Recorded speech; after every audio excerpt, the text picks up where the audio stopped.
मैं असल में इस सवाल में ये जानना चाह रहा हूँ, what is the story of Jibran Bashir. आज जिब्रान बशीर शायद कंसल्टेंसी के कोई 50 लाख से 1 करोड़ के दरमियान चार्ज करते हो, माइट भी, या जितने भी, मुझे नहीं अंदाज़ा। तो शुरू ये कहाँ से हुआ, कितने पैसों से हुआ? मुझे किसी ने पिछले दिनों में कहा यार जिब्रान साहब आप बहुत महंगे हैं। अच्छा। तो मैंने कहा नहीं यार मैं कीमती हूँ। Okay okay. तो ये महंगे होने का सफर जो है ना जी, कहाँ से शुरू हुआ ये लाजमी बताएं ना, उसके बाद एक और भी ज़रा सवाल है, वो कनेक्ट हो जाएंगी चीज़ें। अच्छा मुझे नहीं पता था कि पॉडकास्ट यहाँ से यहाँ निकल जाएगा, लेकिन मुख्तलिफ जगहों पर मैंने इसके ऊपर डिस्कस भी किया हुआ। इट्स अ 20 years जर्नी है और इट्स अ ग्रेजुअल फिनोमेना। यहाँ मेरे कई स्टूडेंट्स या मेरे कई जो जूनियर्स हैं वो मुझसे कई दफ़ा कहते हैं जिब्रान साहब आप जहाँ पर पहुँच गए ना, अब हमें आप यहाँ से आगे लेकर चलें, ठीक है, क्योंकि अब हम वो मेहनत क्यों करें जो आपने कर ली है, बस यहाँ से आगे लेकर चले। But the factor is this कि ऐसा नहीं होता। ठीक है, अल्लाह ताला ने भी कुरान में कहा है कि मैंने ये दुनिया जो ना वो 6 दिनों में बनाई है। हालांकि वो आप वो कर सकता था ना। तो नेचुरली फितरत में, कुदरत में यही है कि हर चीज़ का एक प्रोसेस है, उसने उस प्रोसेस से ही होकर जाना है। तो अल्हम्दुलिल्लाह अगर मैं आज बिज़नेस कंसल्टेंसी में या कॉर्पोरेट ट्रेनिंग्स में या लीडरशिप कोचिंग में यहाँ पे पहुँचा हूँ, तो उसके पीछे शहजाद असल में ना 3 चीज़ें कारगर है। ठीक है, पैसे भी बताने आपने। अच्छा, पहले पैसे कितने थे? हाँ, पहली चीज़ जो कारगर है ना वो पता है क्या है? लव फॉर नॉलेज, कि आपको अपनी फील्ड से मोहब्बत कितनी है और आप उससे रोज़ाना उस फील्ड से रिलेटेड नया सीखते क्या हैं। ओके, ठीक है ना। और जितना आप रोज़ाना कुछ नया सीखते हैं उसी को फिर आप अपनी एक्सपीरियंस में रोज़ जो है वो इस्तेमाल कर सकते हैं। तो ना नॉलेज बढ़ाएं। Number second thing is this which is basically the consistency. अगर एक दिन एक काम किया, फिर वो छोड़ दिया, फिर दूसरा किया, फिर वो छोड़ दिया, फिर कोई तीसरा किया, तो उसका फ़ायदा कोई नहीं है। तो number 1 is knowledge, the second is the consistency and the third thing is basically your vision, कि यार आपने पहुंचना कहाँ पर है, आपकी अपनी गोल सेटिंग।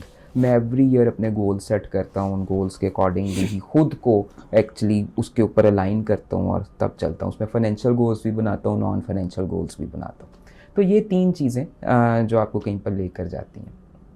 अच्छा, अब जो आपका सवाल था कि आप शुरू कहाँ से किया था, तो मैं बेसिकली ना in 2007-2008 I was the youngest head of HR in the one of the Pakistani organization, और अच्छा अर्न करता था।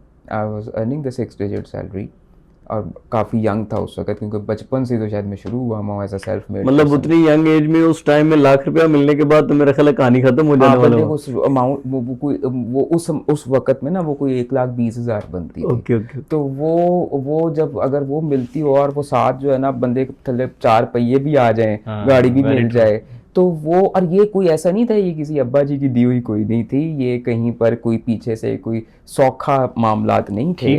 This is all hard earned. ठीक है, राइट। तो लेकिन बहुत छोटी उम्र से शुरू हुआ था, तो इसलिए कोई यंग एज के अंदर जो है वो चीज़ें गेट कर ली थी।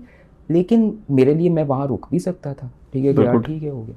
लेकिन आपको ना अपने कंफर्ट जोन से निकलना होता है। अगर आपके कोई विजन है, आपके कोई टारगेट्स हैं, राइट, तो वो विजन और वो टारगेट्स अगर आपको तंग करते रहें तो ग्रोथ होती है। बिल्कुल ठीक। तो आई लेफ्ट द जॉब और when I started the consultancy, तो वो सारे 6 डिजिट ख़त्म हो गए थे। ठीक है, और मोड़ के कहानी पीछे आ गई थी। और फिर मुझे याद है कि जब मैंने अपनी फर्स्ट कंसल्टेंसी जो है उसको शुरू किया, तो मैंने जो अमाउंट वहाँ पर पहले दी एज एन इनवाइस, तो उस कंपनी के CEO ने उसके आगे से एक 0 काट दिया। अच्छा। वो जब वो 0 काट दिया तो वो अमाउंट पीछे रह ही कोई नहीं गई। अच्छा। तो वो कहीं पर रह गई शायद 5,000। ये तो 5,000 से per month consultancy I started. ठीक है, एंड नाउ अल्हम्दुलिल्लाह द थिंग्स आर। बता दे, अभी भी बता सकते हैं वैसे कि आप कितने कोई मुझे नहीं, वो बताने में कोई हर्ज नहीं है। But the factor is this कि नाउ आप, वरना हमारे पास वो डिजिटल मीडिया का जो ट्रेंड चल रहा है उसके मुताबिक गुंजाइश मौजूद है कि हम 50,000 से 50 करोड़ तक का सफर लिख देंगे। नहीं, मैं यूजली वैसे आपको जनरली बता देता हूँ कि मेरा अब डिफरेंट क्लाइंट्स के साथ मेरे ईयरली कॉन्ट्रैक्ट्स होते हैं कंसल्टेंसीज़ के, और कई कंपनीज़ के मैं बोर्ड के ऊपर एज एन इंडिपेंडेंट डायरेक्टर भी हूँ मौजूद, और एज अ कंसल्टेंट भी, एज अ इंडिपेंडेंट डायरेक्टर भी कई कंपनीज़ के। और जो ओवरऑल मैं कोई एक प्रोजेक्ट जो है वो जो साइन कर रहा होता हूँ ऑफ द ईयर, वो वो लाखों में नहीं होता। तो जी फिर मैंने सोचा कि आप वाकई सही बता रहे लगे। नहीं, वो लाखों में नहीं होता, चले, चले। ठीक है ना, वो एक ओवरऑल उसमें अच्छी सिफरें होती है, उसमें अच्छी सिफरें होती है। चले।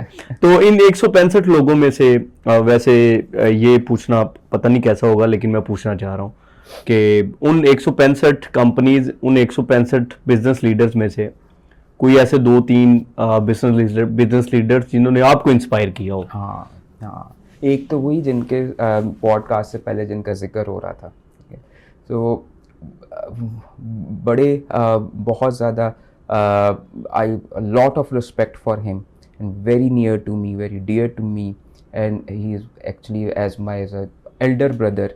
और मैं मज़ेदार एक बात बताऊँ कि जब उनकी कॉल आती है मुझे, तो मैं खड़े होकर वो कॉल सुनता हूँ इन द रिस्पेक्ट। ओके। मैं उनसे मोहब्बत भी उतनी है और जो है वो रिस्पेक्ट भी उतनी है। And his name is mister SM Tanveer sahab. He is one of the directors of the Deen group of companies and the chairman of Deen industries.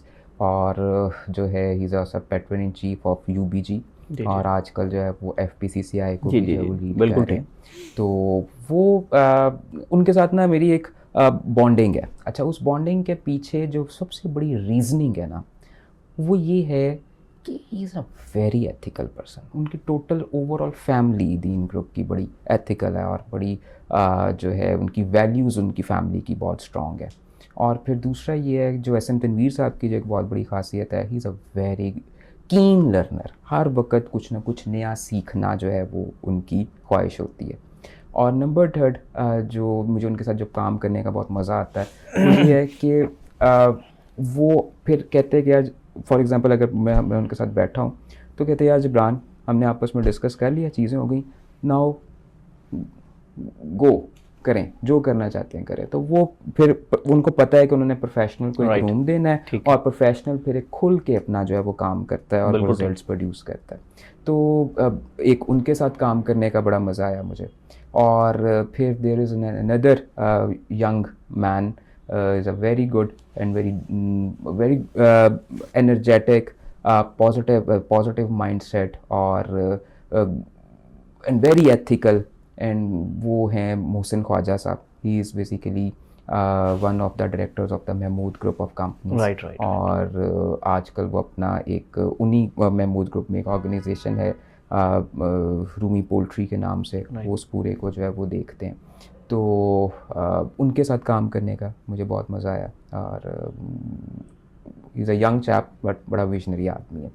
इसी तरीके से 2-3 और लोग भी हैं, लेकिन ये 2 हैं जिनके साथ मैंने बड़ा इन्जॉय किया था।